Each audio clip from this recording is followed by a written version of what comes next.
Hey everyone, Joshua Hanlon here, and today I'm with Nick at the Bricks and Minifigs store here in Charlottesville, Virginia. They've got a bunch of really cool stuff in this store, but we're going to start off right now with some older classic space sets right off the bat. So tell us about these two sets here. Yeah, so these came in on a trade several months ago. It was just a bunch of bulk bricks, but they had instructions and they had old gray pieces.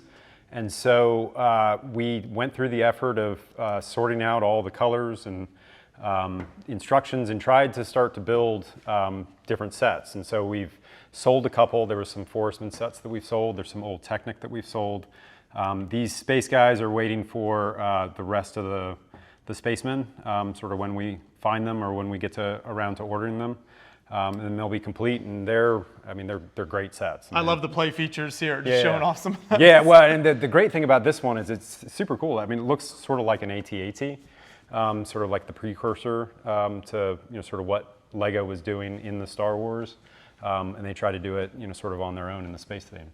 And speaking of Star Wars, we've got a couple large sets here, and then you'll have quite a lot of other Star Wars sets kind of around the store. I know you've got a couple of big displays set up right now. Yeah, so we're just coming off of May the 4th, so we have a really big Star Wars holiday. Ran a whole bunch of specials, put a whole bunch of sort of minifigures out. Some of the larger sets that we have some of the new in-box stuff up there, so some of the original helmets that sort of are highly desirable. And then this is our used stuff here. So we actually just got this on trade yesterday, ironically. This one's been in the store for a little bit. This is one of the more recent UCS sets, but it's super cool and very impressive to see on its own and all built. And that's one of the cool things about Bricks and Minifigs when people come in here is everyone knows the used sets or the new sets. They can come in, they can see it at a Walmart or a Target or their local Lego store. But to be able to see stuff that's out on shelves now, but built, or stuff that's from their childhood is the stuff that people really get excited about.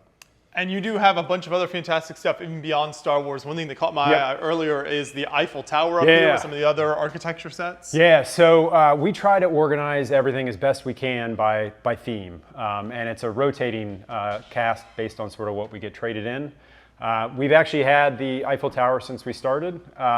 We have what I think is a great price on it, but it's actually really eye-catching to come in and see something like that. And it's a discussion piece for the new Eiffel Tower because it's actually a foot smaller than the new Eiffel Tower. And it's only 3,000 to 4,000 pieces as opposed to 10,000 pieces. So anything that we have up here, we have history with and sort of know. We have experts in sort of all the different fields. Annika's a great architecture person. Henry's our Ninjago guy, and Jackson's sort of a jack of all trades, but really knows Star Wars really well. Nice. Yeah. We can also give a shout out to your very unique wall design in this store as well. Yeah. So we looked at a lot of places, and this one really caught our eye. It was a former paint bar, so people came in and had drinks and were able to paint stuff at like an evening sort of thing. Mm-hmm. And they had this main room as the event room, and then there was a side room as a party room, and we'll get into there and talk about the parties. But they had a really rustic aesthetic, and so they had the brick, they had the shiplap walls, and we decided to brighten everything up. So actually the people we got it from were a thrift store, so it was a buy-sell trade before, but they painted everything black. And so you really had to, I guess my wife really had the vision to be able to brighten everything up, keep everything pretty monochrome to be able to let the product pop. And, I mean, as you can see, I mean, the shelves floating, trying to just sort of disappear into the wall, and the product, I think, really shines here. And then you've got this nice pyramid display. This is actually something I've been wanting to do for a while. I have two copies of the set at home that I've been wanting to combine up like this. So did someone bring this in like this, or? No, we just had two different trades, probably a month or so apart. So we've had them here for a while. We decided to put a discount on for two of them. It's super cool, and it's super easy to be able to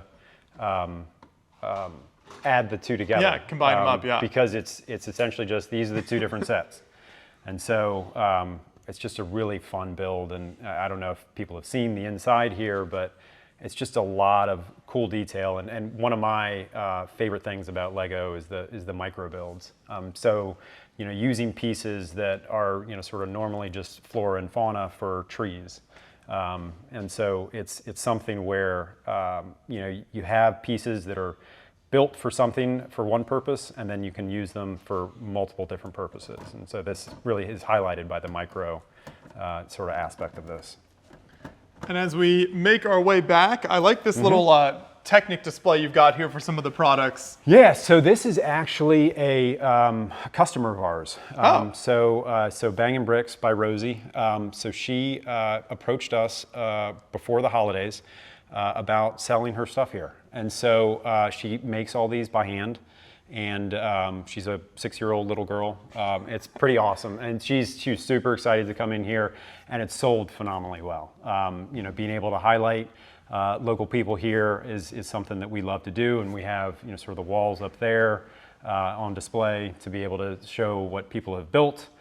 We've had contests, so Lego Masters aired last year. We had a contest for that, and it was really cool to see all the different creations that everybody made. We actually had someone part together, sort of a real life ship, and or a airplane, and he put, sort of all the accoutrements to it, and he was our winner. He was in here for a month, and so it was really nice to highlight that. Below that, you've got your animal section, which you've themed really nicely. So there's actually a ship with all of the pirate parrots in there. Yeah. So our employees are great. I asked them to sort of create theme plates, sort of give them the idea that, hey, we want a food plate, we want animal plate, and they just run with it. And so, sort of the parrots, what do you think? Well, you have parrots, you have pirates, so you have a pirate ship. The bats have a cave. The rats or mouse have, sort of a little hole to go into, and so on and so forth. And they've just done a really great job. They've done this. They've done the armory. They've done sort of these signs that we have hanging up here. So these are all brick-built signs. So this is our new inbox wall, and then we have one in there that's for our bulk. So just sort of fun, sort of pops of creativity that you have in here. Definitely it's a retail store first, but we want to create, sort of that atmosphere, that creativity with, sort of not only the product popping, but, we have the lights up on the top here that have all the different Lego colors. And we have pops of color in the carpet and the build room as well. So just the not, sort of in your face, but, sort of you see it here and there, and it's sort of like a scavenger hunt, and, a nice sort of find every time you come in here to find something new and different. Yeah. And you mentioned the bulk tables here. So you have an interesting setup here with some of the bulk tables out here in this store portion and others in what you call the build room there. So explain kind of your process with that and how that works. Yeah, so when we opened, we knew that the grand opening was going to be crazy and didn't really know what we wanted to do totally with the space. And so as you see here, this is actually a garage door. So this is modular. So we had it open for the first 6 months, had the build room be all 4 of these tables in here. So these are actually different heights, and they're all custom made by our furniture supplier. So we can move them around. We can move essentially everything around to make it very modular. And what we wanted to do is we wanted to create a space in the build room where people can come in and just sort of have either a more quiet space or a space to really sort of sit down and hunt through the bulk bins, but then also didn't want to restrict that for people that just wanted to come in and sort of stand up and do a little bit quicker builds or filling our bulk bins and bags. So offer 2 different options, and I think people go through all of them, but it's just nice to sort of split it up, I think. Sure, yeah. No, I think that's a fun idea, and obviously kind of the seating in there and everything makes it easier if you're here more long term. I know a lot of stores say people spend like hours going through the bulk tables. Yeah, no, it's crazy. So we have some customers that come in on a sort of a daily basis. So I was talking about to you earlier about the Millennium Falcon. So we have one of our customers that's trying to build a UCS Millennium Falcon out of our bulk bins, and He's sort of 90+% there right now. But he's in here every day searching for the great pieces, searching for sort of the larger angles and all that kind of stuff. And then we have people that sort of come in here and build. So as I said, we highlight some of the custom creations that people make in the window. And it's just great to see all the stuff that people make. And we try to highlight it. This weekend probably wasn't a lot of building because it was a Star Wars weekend, but what we ask is that if you don't buy the creation, that you just leave it for someone else to build on top of. And I noticed with the ball fig area here, you Yeah. actually have like little small builds inside a lot of these. Yeah. So we got hit pretty hard. It looks like with the ball figs over Star Wars weekend, we decided to put a lot of the advent calendar builds in there. Okay. So it's kind of cool. Sort of you pull two common ships from different advent calendars. We have multiple years that we've seeded this with. And then, it's a small build for $6. And we also try to seed this with unique minifigures or stuff that we get from multiple different places. So every quarter, Lego store does their Build a Minifigures. And so we go out and we source, sort of all those unique minifigures for people to come in here and find. We have had a great backstock of video stuff in here. So these minifigures, this is one of the less unique ones because we've already gotten, sort of all the dragon heads and all that kind of stuff out. But just great accessories, great colors. Video as a theme did give us some really unique minifigs and accessories. Yeah, and we still have it on display back there. It's just a really fun, sort of theme that people looked over because it was some sort of app-based thing and they just didn't understand it. And then speaking of minifigs, I like your unique stand setup here with the different parts and the bowls. Yeah, so we decided to go with the tower because we have limited space here. So both ball figs as well as the Make-A-Figs. And we decided to do two different heights. So you see, two different hairs, two different heads. So you have one for the kids that are able to, sort of get down low, and then one for the adults that are able to get up high. And, we try to seed this with all sorts of different heads. The flesh-colored heads go really quick, so as I'm sure a lot of other bricks and minifigs have said. But the yellow heads, we actually had some guy come in the other day and was super excited to get some old forestmen and castle set heads because you just can't find them anywhere else. Yeah. And so being able to create stuff like that, and we love to see the creations too. And so the accessories stuff is sort of everything you typically think of, but then we also try to put a lot of buildable pieces in there. So we have staffs, and we encourage people to put stuff on top of it and then build it out wide. And so we don't penalize them for their creativity. And so like we've had people that have come in here and have like 12 different accessories on this one pole, and it's the coolest thing to see, and we count that as one accessory. Now I'm here with Jackson, and we've got some special Star Wars builds on the counter here. So take us through each of these and then some of your build process on this one. Yeah, so starting from here, this is a custom Rex's Y-Wing that my manager Wolf made. He took the actual Lego set and just slapped on the custom pieces to make it fit Rex's theme. Then moving over, so this is the Ebon Hawk that I built. I built it off of instructions on Rebrickable by Jaden Irwin, I believe.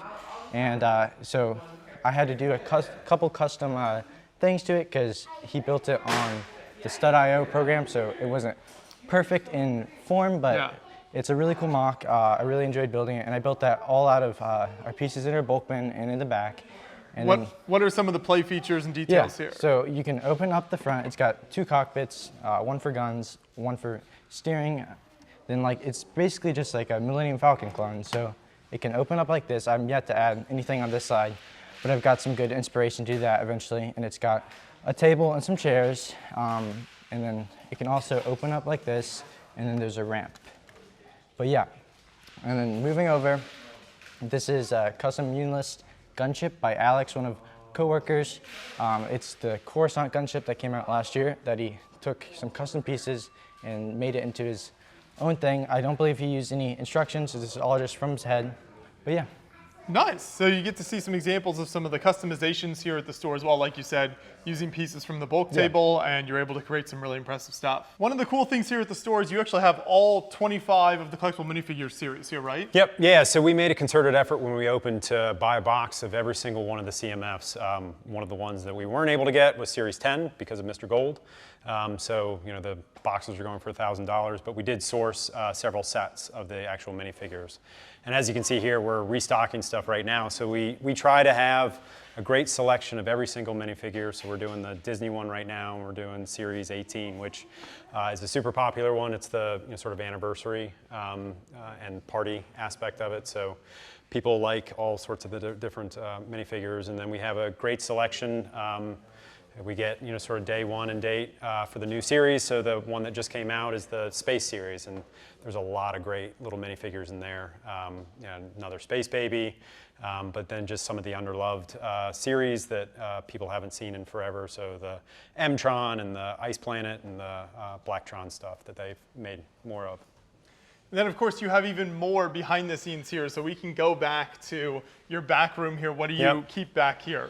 Everything we don't keep up front. And this is, sort of also just sort of a slice. We also have off-site storage, but we try to organize everything back here like we organize it on the floor. So all the new in-box sets over here. Star Wars gets its own shelf, of course. And everything else sort of in process here. So not only do we have all the new sets, but we have a bunch of used sets. And it takes a while to create the stuff that you see out on the shelves here. So it goes from getting a bulk bin in to getting sort of sets that are in 9/10 completion. And then we have to find the pieces to be able to complete it with minifigures and all that kind of stuff. We have a whole bunch of sort of the old base plates back here. It's more of a, sort of, if you don't see it in our store, please ask about it, because we more than likely have something like that. It's just we have limited space up front. So old base plates, as I said, we have a bunch of retired stuff over here. We do our best effort to get sort of larger sets that people really don't see in stores. Only go see at Lego stores, both retired as well as new on shelf. And then always one of my perennial favorites, the Ideas set. So, sort of fan creators creating stuff, and then Lego, sort of boxing it up and selling it to the public. It's stuff that you are very surprised to see in Lego form. Like the Sesame Street or the Winnie the Pooh. Yeah. I mean, those things, you'd never think to see them Really in unique. Lego form, but it's fun to have, sort of people build their own creations and then it come to life in a set. Yeah, thanks for taking us behind the scenes here. Yeah, of course. I wanted to make sure we highlighted this back wall here because you have some really cool artwork. So what's the story behind some of this? Yeah, so when we were about to open, I went, sort of on a hunt for unique artwork. So me and my kids built this Iron Man. I just wanted to see what the whole craze was about, sort of the art series, and it's a lot of fun. They are super cool. They're getting away from just the dots right now and doing a little bit more 3D with the Van Gogh and the Great Wave and stuff like that. But this was a really cool build experience, and so you were able to listen to a podcast, and it talked about Iron Man and sort of the history of it and how they came up with the joint creation and stuff like that. The map is another one that is retired last year, and everyone asks about it now. Unfortunately, we don't have anything that's new in box, but we still have it up here. We have grand aspirations to, sort of put markers on stuff of, sort of where customers have been and stuff like that. And then this artwork, this is all original artwork by an artist, Scott Anderson, out on the West Coast. I found him online. He had done a couple of these sort of minifigure, sort of small micro artworks, and I just love them so much that we commissioned him to do several more, and then he's still in the process of doing, there's a dinosaur, there's a Friends, we've got a Ninjago one on the way too. So it's something that, once again, we have white walls, we want to put something on them and spark the creativity that people have. Absolutely. And then this display right in front of us has some really unique products on it as well. Yep, yeah, so this is our sort of third-party area back here. It's interspersed as well, so we have the Go Figure displays, which are great. We have the Big Kid bricks, but we also have a lot of different custom builds or custom minifigures, or Abby Devils does a great job of creating jewelry. So we started that around the holidays last year, and those have flown off the shelf. I mean, we had to do a huge reorder in the new year. The brick shell cases over here on the other side, it's pretty cool. So we were one of the first supplier, or the first to sell his stuff.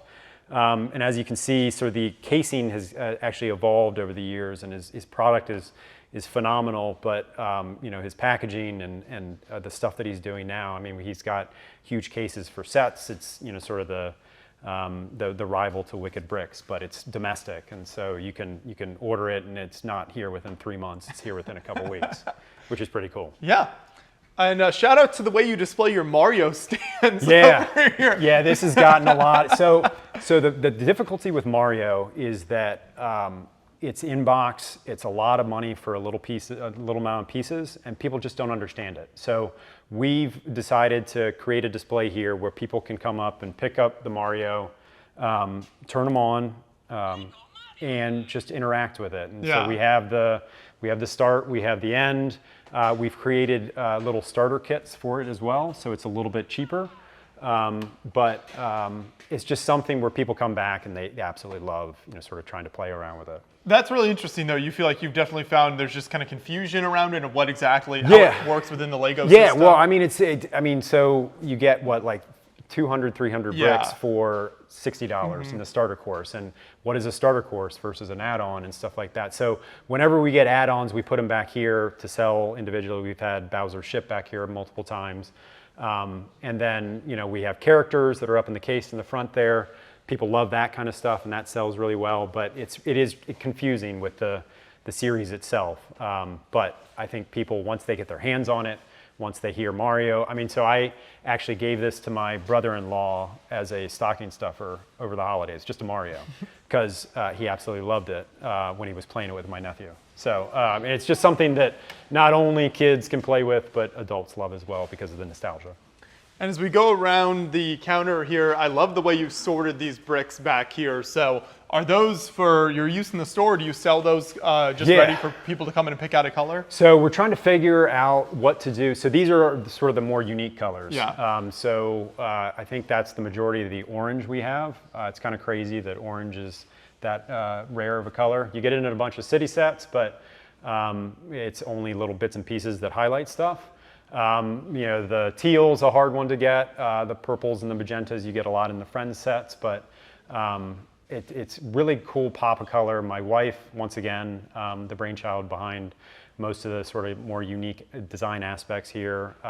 We're thinking about doing some unique stuff around the summer, where you like come in and buy a scoop of ice cream or something like that. So it's a scoop of color. But as of right now, if someone's looking for a specific piece in a specific color, we're more than happy to go find it for them. But as of right now, it's more of a display because it is a very good conversation piece, as you said. Yeah, absolutely. Everyone loves a good color coordinated Lego Lego display. Yeah, there you go. Yeah, and that's my OCD talking too. So. You also have some fantastic other retired sets like the Avatar ship there, which is not a set you see very often, and the Imperial flagship there as well. Yeah, so we've had as a rotating you know, sort of display of all these different series. We like to try to keep all the series together. So as we talked about the architecture over there, we have Star Wars, we have Marvel and DC down here, we have our cars over there, but these two shelves have been sort of a catch-all, and we try to organize them, but it's really based on sort of what we get in. The Imperial flagship came in, we knew we needed to display that, and we decided to make a full ship shelf out of it. So we had the Avatar, another sort of underrated series, we talk about video, the Monkey Kid series is amazing. The colors, the builds, people don't know the story of it, but I think the sets that Lego has done have just knocked it out of the park. And that's another reason that we have, you know, a dedicated section to Monkey Kid up on the shelf with video and, for some of the other, sort of lesser known series that they've done. And of course, you've got all of the Star Wars minifigs laid out here. I'd love to see them all put out on the base plates. Yeah, this was our May the 4th. So we had 4 big gray base plates. We were doing a buy 2, get 1 free. We had a clone plate, we had a Stormtrooper plate, we had a Rebels plate, and we had a battle droid plate. And so it was super impressive to be able to see, and people just ate it up. So some of the plates got more decimated than the others. We've had the battle droids out for a while, so I'm guessing that's why they're not completely bare. And then we mentioned the bulk over here earlier, but we can take a look inside your build and party room now. Yep. So outside of just the bulk tables in here, what else do you do in this space, and how can people use this space? Yeah, so this is our bulk building area for 6 days out of the week, so Monday through Saturday. We decided not to do birthday parties on Saturday just because of the retail aspect of it, but Sunday is our birthday day. So we've had, we're starting to ramp it up. We haven't really advertised yet, but I guess we'll have to now. But it's gone, it's just word of mouth. We've been booked for the past 3 months. So people have had a great time. A lot of the other Bricks and Minifigs do derby tracks. We like to do sort of free builds. We've done, there's been tower competitions. We've had terrarium builds. We've had people that just sort of build right out of bulk, but we have a minifigure build, they love that, and then they like to build something that the minifigures can play on or interact with. Are those sort of facilitated by an employee from the store, or do you just kind of tell them? It's funny, yeah. So like we have tried to do that, but the kids just want to build. Okay. So we give examples. So we have a couple like sort of habitats that we can show. We've sort of talked about how you can build towers a little bit bigger and given examples of that. But we talk for maybe 5 minutes and then they just go at it. The kids' creativity is far beyond ours as well. I mean, like I've been a Lego lover for 4 decades, and the kids nowadays, I don't know whether it's spatial reasoning or whatnot, but they're just amazing at doing that kind of stuff. Yeah, their builds far exceed ours. No, that's awesome. It really is Yep. amazing when you get kids with just piles of bricks and when what they can put together is really cool. Yeah, exactly. So you've got some awesome stuff in the store here. If people want to follow you online, what's the best place to kind of keep up with what you're doing in the store? Yeah, so we're active on both Instagram and Facebook. So BAM Charlottesville is our handle for both. You can email us in the store. We're hoping to get YouTube up and running. My daughter wants to do TikTok, so I'm not a big fan of that one, but I'm sure she would love to be able to do it. So I think it's her back-ended way of getting on social media, but I think it's a great medium to be able to advertise on. So we'll be on there eventually, but just as of right now. And then we have our website, the Bricks and Minifigs website. We're at Charlottesville-VA on that website. Okay, very cool. We'll have a link to the website and social media in the description of this video, so anyone in the Charlottesville area, whether you live here, maybe you're just traveling through, you can stop in at the store and check out their free build areas and the bulk tables and all of the incredible products, some really, really cool rare and retired stuff, and then lots of new sealed things as well. And you can mention you saw the Beyond the Brick video and say hi to some of these awesome employees here as well that are helping out in the store. Thank you so much for showing me around today. I appreciate it. Yeah, thanks for having me.